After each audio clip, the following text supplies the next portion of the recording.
Ẹ káàárọ̀ o. A kí gbogbo ẹ̀yin mọ́mì wa àti ẹ̀yin dádì wa nílé lóko. A kí gbogbo ẹ̀yin ẹ̀gbọ́n wa pátá, gbogbo ẹ̀yin àbúrò wa náà nílé lóko. Mo kí yín, ẹ ṣé gan ni, ẹ kú àdúrótì, ẹ kú fífi àwọn fọ́nrán tí à ń ṣe yìí, ẹ jọ̀ọ́ ẹ kú fífi ránṣẹ́ sí ibi gbogbo. Ìdánilójú wà fún wa wípé bí àwọn fọ́nrán yìí ṣe ń jáde, à ń rí wípé àwọn tá à ń rán fọ́nrán yìí sí, wọ́n ń pè wá, ojoojúmọ́ ni mo máa ń sọ bẹ́ẹ̀, ṣùgbọ́n there is no going back. Níjọ́ Sunday ní nǹkan bíi 4:15 mo receive call kan. Kọ́ọ̀lù yẹn kí mi, kọ́ọ̀lù yẹn gbàdúrà fún mi. Lẹ́yìn àdúrà, ó ní kí ló dé tí mi ò ṣe jáwọ́ kúrò nínú ọ̀rọ̀ Yorùbá nation yìí. Mo ní kí ló dé? Ó ní ọ̀pọ̀lọpọ̀ àwọn nǹkan tí à ń sọ, àwọn ibi tó ń jáde dé, ó ń ba nǹkan jẹ́ débẹ̀, ó tún ń ba nǹkan jẹ́ kọjá bẹ̀. Kí ló tà ṣe jáwọ́? Ó ṣàṣoríṣiríṣi oníwẹ̀. We are not here to receive bribe. We are not here to stop what we are doing. Nígbà tí mi nìkan bá gba bribe, àwọn èèyàn mi tó kù ńkọ́, kí làwọn máa gbà? Ọlọ́run tẹ́ ṣe. A jáde nítorí tiwa, àwa jáde nítorí ti mẹ̀kúnnù ni Ọlọ́run ṣe rán wa jáde. Nítorí àwọn tí wọ́n fẹ́ jẹ oúnjẹ ṣùgbọ́n kò sí owó lọ́wọ́ wọn láti jẹ. Àwọn tí wọ́n fẹ́ mu omi, that one is even a natural something. Síbẹ̀síbẹ̀ wọn ò ní agbára láti mu omi. Ká ń bọ̀ sí Pepsi. Nítorí wọn ni Olúwa ṣe rán àwa jáde. I will continue saying it. I am a prophet. I am not a blogger. I'm a spiritualist. I run spiritual work. I mean, I run spiritual church and I do spiritual work. That is all. And that is what defines me anywhere I go. Olúwa kàn rán èmi jáde ni láti lè máa sọ nípa ọ̀rọ̀ Yorùbá nation yìí fún gbogbo àwọn ọmọ Yorùbá pátá nílé lóko. Gbogbo ẹ̀yin ọmọ Yorùbá nílé lóko, mo kí yín o, ẹ ṣé, ẹ kú ọmọ ṣe. Gbogbo ó ní mò ń sọ yìí, gbogbo bí tí ẹ ń rìlíìsì fídíò dé, ó ń kàn wọ́n lára gan-an. Àwa là ń mú tá à ń gbọ́, àwa là ń mú tí wọ́n tó ń pè wá fún. Ṣùgbọ́n ẹ jẹ́ ká máa wò yẹn náà, ká máa wò bí tàwa. But we have promised until we realize Yorùbá nations, there is no going back. Don't deceive yourself. Gbogbo ẹ̀yin ọmọ Yorùbá, ẹ̀yin ọmọ Yorùbá pátá nílé lóko, Nàìjíríà lókè òkun, mo bẹ̀ yín lórúkọ Ọlọ́run, no going back. No going back, no matter how they humiliate us, no matter what they have done, no matter what they want to do against us, we continue. They can kill thousands. They cannot kill thousands. So if they kill thousands, means it is over. Ó ti tọ́ nìyẹn. Àdé kí n ṣàwà nìkan là ń wò. Tó bá padà rí pé thousands ló kú yìí, definitely it is over. ṣé èèyàn lè mú mi lọ sí ilé ẹjọ́ kí wọ́n padà dé láti ilé ẹjọ́ kí ká tún ṣọ̀rẹ́? If our enemy kill thousands, forget about it. Definitely it is broke. It has already broken already.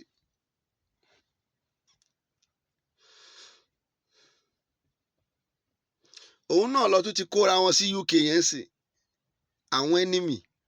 Tẹ́ bá wo ikùn kan tó ń sọ̀rọ̀ láàrin wọn bá ikùn wọn tó yìí, wọn ò mọ̀ bóyá èèyàn kan jẹun jẹ. Wọn ò mọ̀, kìdé ń ṣe pé wọn ò mọ̀. Èṣù, ṣé èṣù la fẹ́ pè yìí fún wọn ni? Ṣé èṣù la fẹ́ lọ sí ọkàn àwọn èèyàn yìí ni? Kò yé mi tó kò sórúkọ kan tí mo tún fẹ́ pè èṣù àbí kí la fẹ́ sọ, ṣé èṣù ni ló sí ọkàn wọn? Ẹ wá ń sọ wípé Buhari ń ṣe dáadáa, Buhari ń ṣe, kí ni Buhari ṣe? Kí ni Buhari ṣe láti ìgbà tí Buhari ti wọlé yìí? Lẹ́yìn epo bà nǹkan jẹ́, epo OI, kò sí hospital.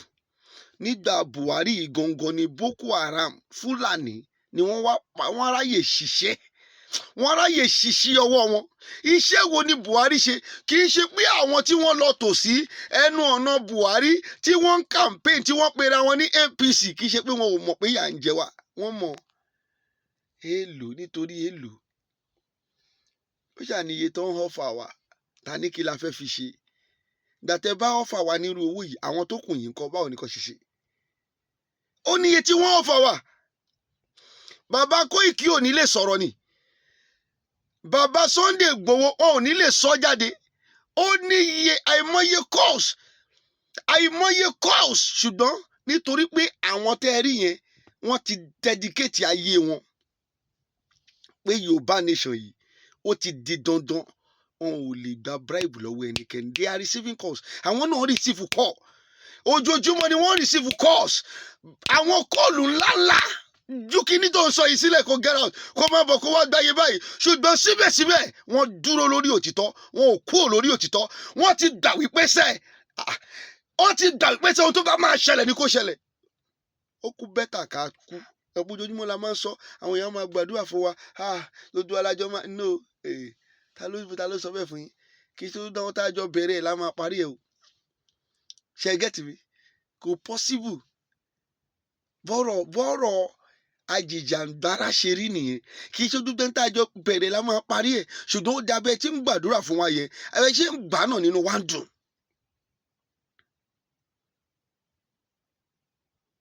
So therefore, wọ́n ń pe àwọn náà ní gbogbo ìgbà. Wọ́n ń fi nǹkan ńláńlá lọ̀ wọ́n ṣùgbọ́n wọn ò lè gbọ́, wọn ò sì lè gbà. Nítorí pé kí ni? A ti múlẹ̀, a ti sọ̀rọ̀, a ti sọ pé báyìí ló ṣe máa rí, àti nọ́nà báyìí la máa gbà. A ò dẹ̀ lè yẹ ìmùlẹ̀. Nítorí àwọn mẹ̀kúnnù la ṣe jáde. Àwọn kan lè má lè sọ̀rọ̀ jáde ṣùgbọ́n Ọlọ́run dá àwa kan láti sọ. Kò tún jẹ́ pé à ń sọ lásán, kí n sọ fún yín. Bí kéèyàn tó lòun jáde wá ṣe wèrè, ó gbọ́dọ̀ ti ní oògùn wèrè nílé.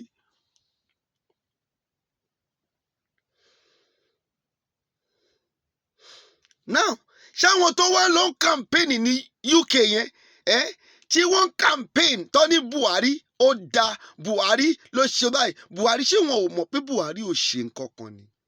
They know, but nítorí owó tí wọ́n ti gbà, wọ́n sọ conscience wọn nù. Àwọn dẹ̀lẹ́ máa rí tó máa jó ní church níjọ́ Sunday, tó máa ṣe báyìí tó pé kí ni wọ́n ti jẹ tẹ́tẹ́. Àwọn dẹ̀ ni wọ́n máa tún dá owó sọ́wọ́ àwọn Adébóyè, lọ́ máa dáwó sí offering ní Adébóyè, lọ́ máa dá owó sí offering Olúkọ̀yà, lọ́ máa dá owó sí offering Pastor Chris, lọ́ máa dá owó they are there. Àwọn ló máa dá owó sí bẹ́ẹ̀. Àwọn èèyàn yìí dẹ̀ rí wọn ò correct wọn lórí ìwà ìbàjẹ́ wọn. Tí wọ́n bàdẹ̀ láwọn ò dọ́ kí wọ́n ní kí wọ́n jókòó sílé wọn. There is no reason I attack these people all the time. The reason I attack all these pastors, Adeboye ni, Olukoya ni, Pastor Chris ni, Oyedepo ni, gbogbo wọn pátá, gbogbo wọn, they harbor these hooligans. They harbor these criminals in their church. They attended their church. And these people are paying the largest tithe. They are paying the largest offering.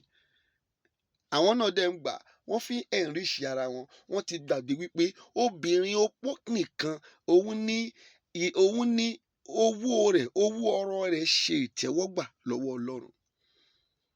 So that does not qualify you as a man of God. You are not a man of God. I continue saying it until Matthew 28:19, you make it to be known to them. Go to the world. That is what God sent us. Preach the gospel to everybody, not money. They don't talk about money. Bible never talk about money. Even in the book of Matthew 6:33, he said, seek ye the kingdom of God and its righteousness. That is number one. Seek ye, first seek ye the kingdom of God and its righteousness. Then after, when you have been perfect in those two areas, it is God that will decide you want to bless, not your pastor. Ẹ ti dórí dodo ẹ kodò, ẹ ti bà dodo ẹ jẹ́, ẹ ò tiẹ̀ jẹ́ kí àwọn èèyàn mọ ibi tí wọ́n lọ mọ́. Àwọn pásítọ̀ lọ balẹ̀ ayé jẹ́, àwọn lọ bà dodo ẹ jẹ́. Àtọ̀dọ̀ wọn ló jẹ́ kí correction ti wá. Àtọ̀dọ̀ wọn ló jẹ́ kí correction ti wá. Sí dodo ọ̀dọ̀ àwọn politician pátápátá. Ṣùgbọ́n nígbà tí pé àwọn náà ń jẹ oúnjẹ lábẹ́ politician ni, kí la fẹ́ ṣe sí? Kò sóhun tá a lè ṣe sí. There is nothing we can do about it. Bí kò ṣe wípé ṣe ohun tó Olúwa ti sọ, owó gbónú fídíò ni mo máa sọ. Olúwa ní ìlú yìí máa pín, Nàìjíríà máa pín, ó ti di dandan. Yẹn gbọ́ mi. Ìkejì Yorùbá ó máa dúró, ó ti di dandan. Ìkẹta dẹ̀kẹ̀rẹ̀ wọn ò ní gbà lẹ́jọ́, wọn ò ní gbà. They will not release us in peace except by war. Kò dìgbà tí èèyàn kan bá ṣẹ̀ wá jáde tó wá ń ké tó lólu òun rógun ẹ béèrè lọ́wọ́ ẹni tó lóun ké tóun Olúwa fi ogun òun. Ṣèbí Olúwa lólógun máa jà, kí la fẹ́ bẹ Olúwa fún? Ẹ dá mi lóhùn náà. Ṣèbí Olúwa, ṣèbí òun náà là ń sọ yìí látijọ́ yìí. Olúwa ní kò sí bá a ṣe fẹ́ gba Yorùbá nation tí ogun ò ní dé, nítorí pé àwọn yìí wọn ò rẹ́dì láti fi wá sílẹ̀. It is not new. Ẹ̀bẹ̀ wo la fẹ́ bọ Ọlọ́run? Ẹ̀bẹ̀ wo la fẹ́ bẹ̀? Nígbà tó Olúwa ní pé ogun máa ṣẹlẹ̀, ẹ̀bẹ̀ wo la fẹ́ máa bẹ Ọlọ́run lórí yẹn? Ẹ̀bẹ̀ wo ni Jésù fẹ́ bẹ Ọlọ́run nígbà tí Olúwa ti sọ fún Jésù wípé ó máa kú fún gbogbo àgbáyé? Let us think very well. Ẹ̀bẹ̀ wo ló fẹ́ bẹ̀? Olúwa ti jọ sign agreement yẹn already pé wo as you are going, ó fẹ́ lọ kú fún gbogbo àgbáyé ni. Ẹ̀bẹ̀ wo ló fẹ́ máa bẹ̀ lẹ́yìn pé kó kú fún gbogbo àgbáyé? Ṣé lẹ́yìn tí Jésù padà wá kú náà, ẹ̀yin ò wá rí iye tó wà lórí Jésù? Don't you see the pride on Christ Jesus?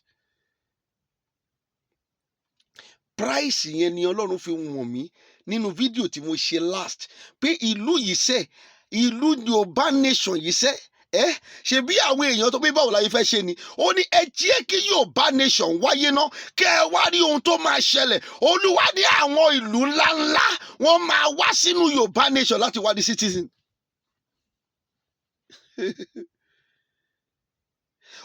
Ìyí tó tún wá já mi láyà jù ni wípé Olúwa sọ wípé nínú Yorùbá nation gangan lòun máa padà jókòó sí. Òun máa jókòó síbẹ̀ lẹ́ẹ̀ máa mọ̀ pé yes, they are serving God.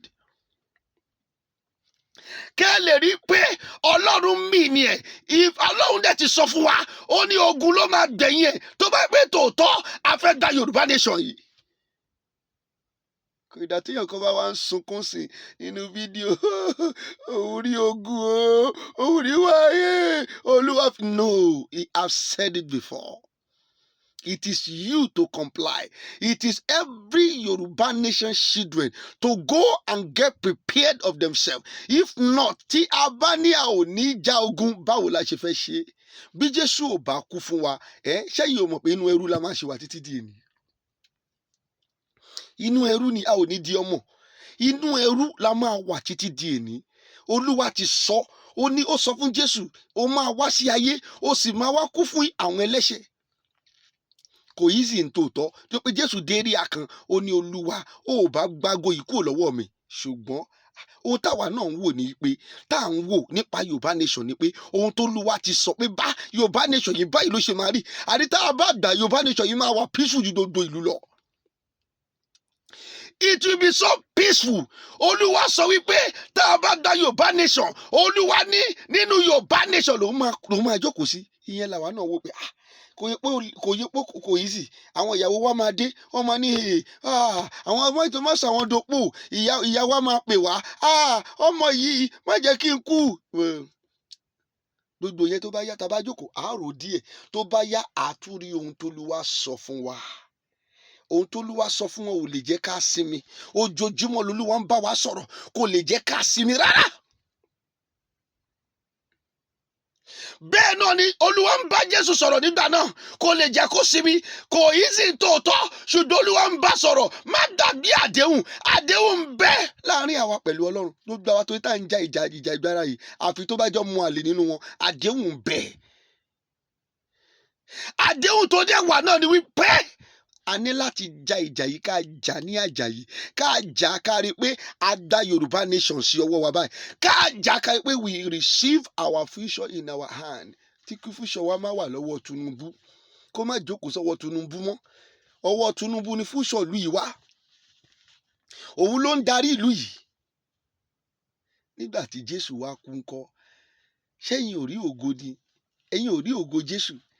Bí ògo Jésù ṣe pọ̀ tó bá yá, ẹ̀yin wòlíì, àwọn wòlíì wèrè, àwọn olórí burúkú wòlíì, àwọn olórí burúkú ìránṣẹ́ Ọlọ́run, tí ẹ ò mọ̀ wípé ìdí tí Ọlọ́run ṣe pè ní pé tí ìyà bá ń jẹ àwọn ọmọ òun ní kẹ́ ẹ jà. Ẹ mọ̀ bẹ́ẹ̀.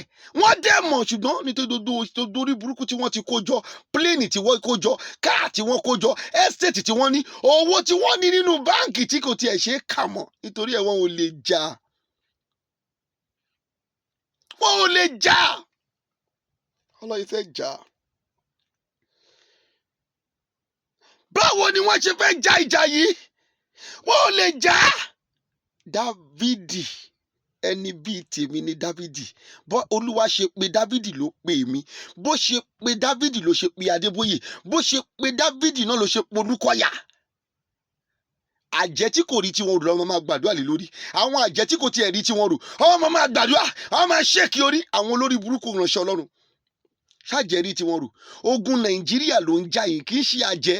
Kò tí ẹ ń ṣọ̀rọ̀ ogun ìdílé bàbá mọ́, kì í ṣọ̀rọ̀ ogun ìdílé ìyá mọ́. Mi ò wá sọ àwọn tó wà lókè òkun. Ṣùgbọ́n àwa tá a wà nù Nàìjíríà tá à ń jẹ̀yà lọ́wọ́lọ́wọ́ yìí, ogun Nàìjíríà ní í jà wá. Ẹ lọ dàbí ẹ̀. Bàbá wa yanjú ogun Nàìjíríà tán, kí n sọ fún yín, a ò tí ì lè mọ ogun tó ń jà wá. Ṣùgbọ́n lọ́wọ́lọ́wọ́ tarí ogun Nàìjíríà ló ń jà wá. Àwọn tó wà ń lu òyìnbó, ṣèbí wọ́n ṣáà ti kú òun bíbá. Ṣùgbọ́n tá a bá ní báyìí l'Olúwa wí fún wọn, a lè sọ pé bóyá nǹkan báyìí, Olúwa lè fi ràn wọ́n pé nǹkan báyìí ló ń dààmú. Kì í dẹ́ ṣógun yìí mọ́. Kì í ṣógun Nàìjíríà tó wọ́n ti kúrò nínú ogun Nàìjíríà. Àwa tá a wà ń bí, before we can be talking about ogun ń jà wá, ogun Nàìjíríà ló ń jà wá báyìí. Àfi tá a bá tètè ká fi wọ̀rọ̀kọ̀ ṣàdá. Ṣèbí Dávìdì fún rẹ̀, gbọ́ nǹkan tó sọ nígbà tí wọ́n wá kó wọn lógun. Ọ̀tá ò jẹ́ kí wọ́n sinmi. Bí ọ̀tá ò ṣe jẹ́ kí Nàìjíríà sinmi ni. The same thing náà ló ń ṣẹlẹ̀ nígbà yẹn. Bó ti rí nígbà yẹn, Nóà ló ń bẹ nísìnyí. Ṣé báwọn ìránṣẹ́ Ọlọ́run yín ni wọ́n ń ka ẹ̀yìn Bíbélì fún yín? Ẹ̀yìn Bíbélì ni wọ́n ń ka. Ìránṣẹ́ Ọlọ́run tí ò bá ti jà, tí ò jagun, kí n sọ fún wọn, olórí burúkú ni. Ọlọ́run kọ́ ló pè, èṣù ló pè. Dávìdì ti sọ pé Olúwa, can I pursue? Can I overtake? Am I going to recover? God said, pursue. You will overtake them and you will recover all they have collected from you. Ó dẹ̀ lọ ṣe Ọlọ́run ló sọ. Ọlọ́run ti fún àwa náà ní ọ̀dà yẹn. Ẹ̀yin Yorùbá, ẹyẹ ṣe bí ọ̀lẹ.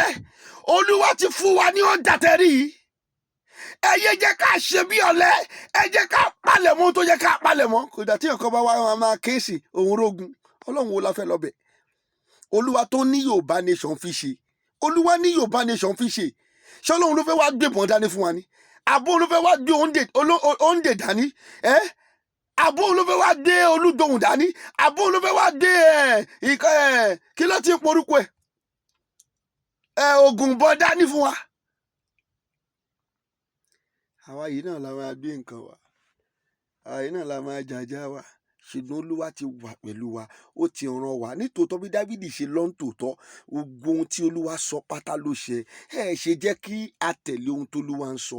Ohun tó Tinubu ò ní jẹ́ ká lọ sẹ́ni tó ní gbogbo adúrú property nígbà tí kò tí ì wọ kò tí ì jẹ́ gómìnà, kò ní gbogbo property tí mo fẹ́ kà yìí. Oriental Hotel Tinubu ló ní. That I am talking about before 1999 tí kò tí ì lálàá pé báyìí lòun ṣe fẹ́ ṣayé òun.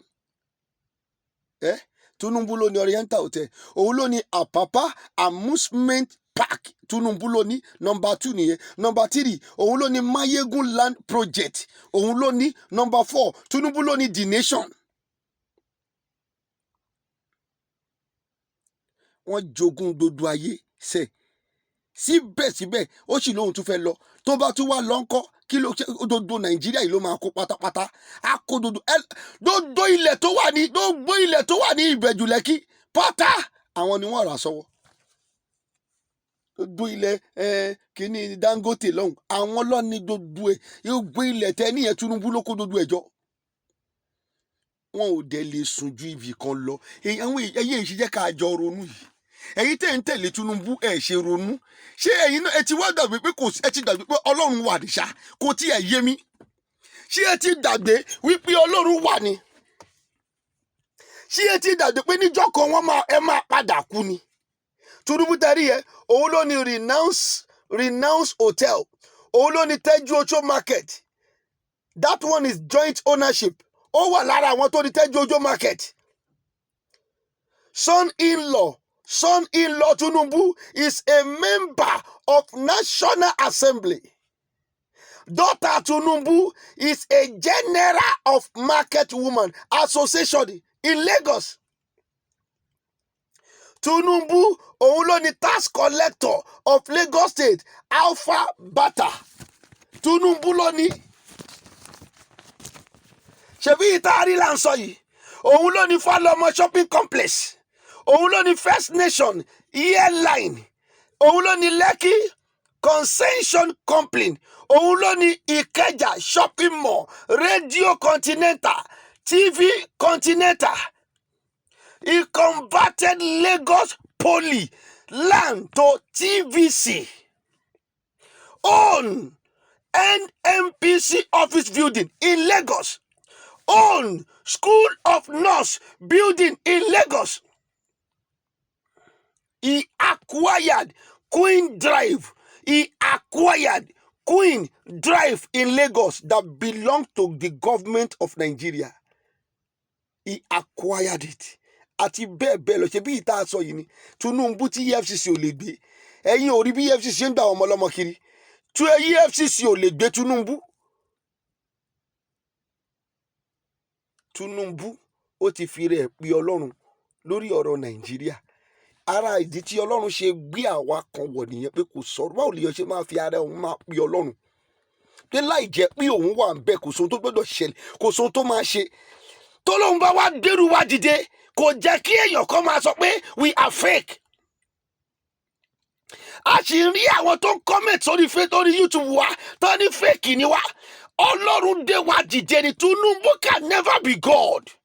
He want to host the whole Nigeria and it is not possible. Ẹ wo over 19. Wọ́n tó ti ní owó tí ìran gbogbo ìran pátá tí wọn ò lè ná tán, kí ló dé tó ṣe sinmi ẹ̀dọ̀?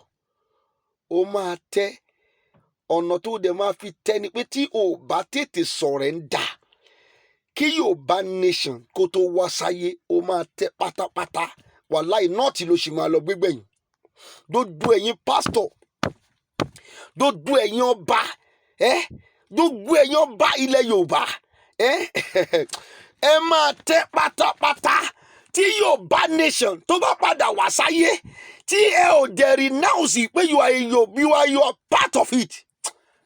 Mo mọ̀ pé ilẹ̀ mọ́là lè máa gbégbẹ̀yìn. Nítorí pé àwọn ọ̀dọ́ ò ní gbà. Àwọn tí wọ́n fi ara wọn sílẹ̀ láti jà wọn ò ní gbà. Ilẹ̀ mọ́là lè máa dé àwọn ìṣara kan náà nìyẹn. Since you cannot run the journey with us and we succeeded as God said, listen to me. gbogbo yín pátá ilẹ̀ mọ́là lẹ máa gbé, ẹ lọ kọ sílẹ̀. Kò sọ̀rọ̀ níbẹ̀, ilẹ̀ mọ́là lẹ máa gbé.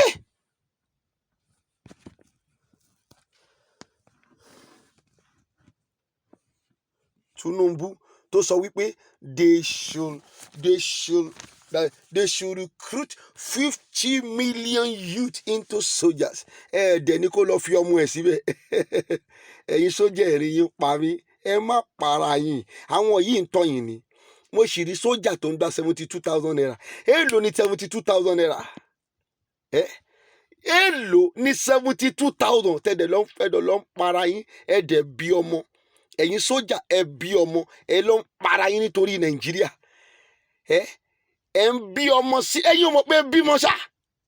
Lèèyàn kan máa ní in fact ìbànújẹ́ orí burúkú ló máa jẹ́ fún ọmọ tó bá tún lòun lọ join ní army. Orí burúkú ló máa jẹ́ fún ọmọ tó bá lòun lọ join ní navy. Orí burúkú ló máa jẹ́ fún ọmọ tó bá lòun lọ tún join ọlọ́pàá nínú réèsì tá à ń jà yìí. 50 million. Kò ṣe pé mo kà ó sọ lẹ́nu ẹ̀ jáde báyìí ní tí mo gbọ́. At least 50 million you will be recruited. Ọmọ máa jẹ cassava, òun ló sọ. Only they will be eating cassava, they will be eating corn and yam. Ẹ bèrè lọ́wọ́ ẹ̀ ṣé ohun mẹ́tẹ̀ẹ̀ta tó sọ yìí ṣe balanced diet ni? Ṣé ó ní balanced diet? Nǹkan táwọn ò lè jẹ. Ẹ̀yin ọmọ Yorùbá ẹ ronú o, òun ni mò ń sọ o. Ọlọ́run rán mi sí dodo ìgbà, ẹ ronú o. Àwọn èèyàn yìí wọ́n ti fira wọn pé Ọlọ́run. Bí èèyàn bá dẹ̀ fi rẹ̀ pé Ọlọ́run, ó ṣeé ṣe kí Ọlọ́run kó sínú dodo àwa tó kó wọ̀nyí pátá tó ní ká máa sọ̀rọ̀. Kò sí bá a ṣe fẹ́ ṣe, àfi tí ogun bá dé. Olúwa ló ní ká lọ ja ogun, ó sì wà lẹ́yìn wa. Ó ní ó ń bẹ lẹ́yìn wa. Ẹni bá fojú dogun ọ̀run, àwòwò á gbé.